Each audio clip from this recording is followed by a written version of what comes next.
Hello and welcome to the Social Media Live on India Today. I'm Akshita Nandagopal, getting you a roundup as always of all the top stories that we're tracking this morning. Of course, the story that's dominated headlines this week is what's happened in Lakhimpur on Sunday. And I just want to get you a brief on the updates with regards to the investigation as well. What's happened so far, who's been found guilty, who's been named as the accused. Unfortunately, it's been 3 days and you've had zero arrests in this case so far. The authorities are yet to identify who's behind the violence, what triggered these clashes and what led to the death of 8 people. What I can tell you is that several FIRs have been registered. The latest FIR also names Ashish Mishra. Who is he? He's the son of Union Minister Ajay Mishra, and the accusation is that he had in fact rammed into those protesters, mowed them down, led to the death of 4 farmers at the site. Now, the FIR has in fact named Ashish Mishra and accused him of exactly that, of ramming into protesters. He's spoken to us here on India Today and he maintains he wasn't even present at the site. He was somewhere else, and he also put out a video in which he showed that he was at this other site all day and didn't come to this area.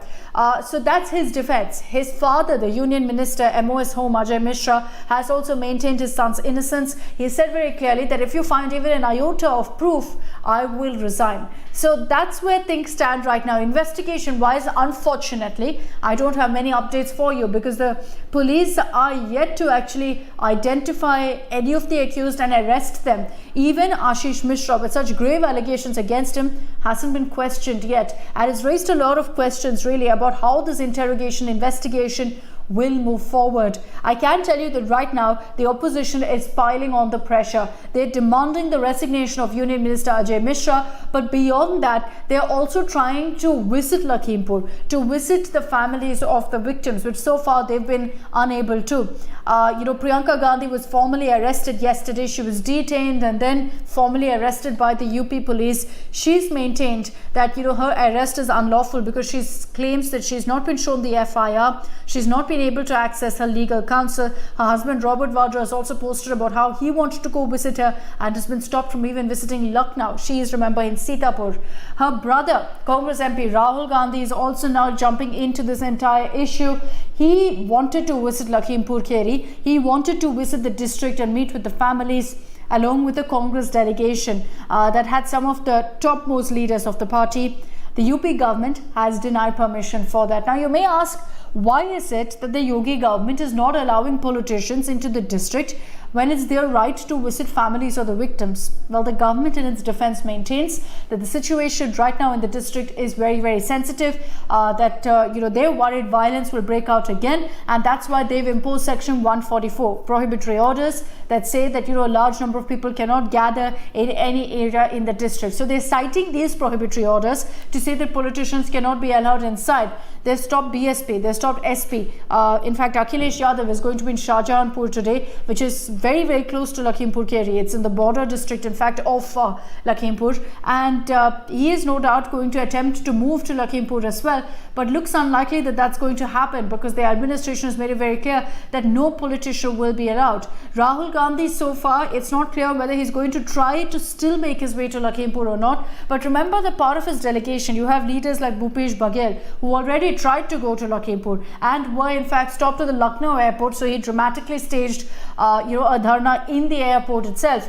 So you're seeing the opposition here piling on the pressure. They're making it very clear that they're going to be unrelenting on this issue, especially because the Prime Minister is in Lucknow. Yesterday, the Prime Minister, he's in fact on a 3-day visit. So he reached yesterday. He's going to be in Lucknow till tomorrow. And the opposition is demanding that he visit Lakhimpur Kheri. There's no such plan as of now. The Prime Minister is in Lucknow to launch a number of projects, especially in the run-up to the UP election. Yesterday, he launched a number of urban projects. Today also from 12:30, if I'm not wrong, he has a packed schedule ahead of a series of development project launches, not just in Uttar Pradesh, but also to deal with Madhya Pradesh.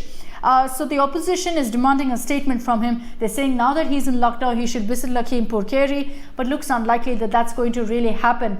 We're seeing a lot of this kind of political narrative really playing out. A number of new names that have also emerged. There's an eyewitness called Sumit Jaiswal, who's the BJP councillor of Lakhimpur. His statement and what he has to say is very important. He's one of the few eyewitnesses really that the police also have. He's spoken to us on camera. What he says, remember that he's a BJP councillor who's put out this statement.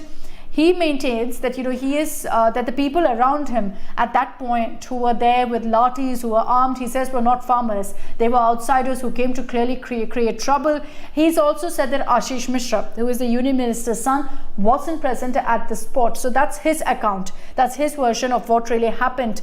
But at this point, if we are to give any clarity on exactly who triggered the violence, what triggered the violence, it's perhaps only through videos that we've been able to access. About 7 to 8 videos that we have here on India Today that really piece together the entire sequence of events.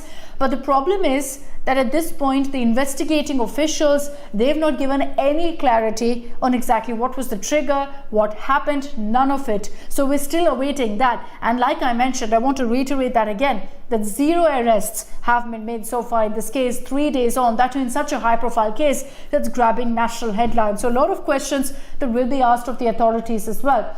Let me tell you about the other story this morning that's come in, and very unfortunate news from the valley really, of 3 civilians being killed by terrorists, and these 3 civilians were killed in a single day by terrorists. Let me tell you more about that. One of the slain civilians was a Kashmiri Pandit, a pharmacy owner, very popular on the streets of Srinagar. Makhanlal Bindru was unfortunately one of those who was killed, shot dead by terrorists. All of these happened in fact in Srinagar. Then you had Mohammed Shafi, who's also been killed. A Pani Puri seller from Bihar, Virendra Paswan, has also been shot dead by terrorists. This happened yesterday. In 24 hours, you had 3 civilians being killed. In fact, Bindru, the Kashmiri Pandit, was shot very close to his pharmacy. He was rushed to the hospital, unfortunately, grave bullet injuries, and was declared dead by the hospital. Now, as far as who is behind this terror incident is concerned, 2 terror groups have claimed responsibility: the Freedom Seekers of Kashmir and the United Liberation Front Jammu and Kashmir. They both have claimed responsibility for these murders. So that's a story that we're tracking very closely. Very unfortunate, really, that at a time we've been seeing our forces eliminating these terrorists, they retort by targeting civilians in the valley. Another story is, of course, what's been happening with the Narcotics Control Bureau and their investigation into a drug party on board a cruise ship along the coast of Mumbai. Aryan Khan has spent his 4th night in custody. Remember that he remains in NCB custody till tomorrow, October 7th. That's when his bail plea comes up for hearing. The NCB has seized his phone. His personal phone, along with all the other arrested accused, have been taken in and sent for forensic tests, because the authorities are hoping, the NCB is hoping, that they'll be able to get more evidence against these accused, because they say that there are very incriminating WhatsApp chats with drug dealers, with suppliers, peddlers, and some sort of drug deals being made via chats. And that's something that they're holding against Aryan Khan as well.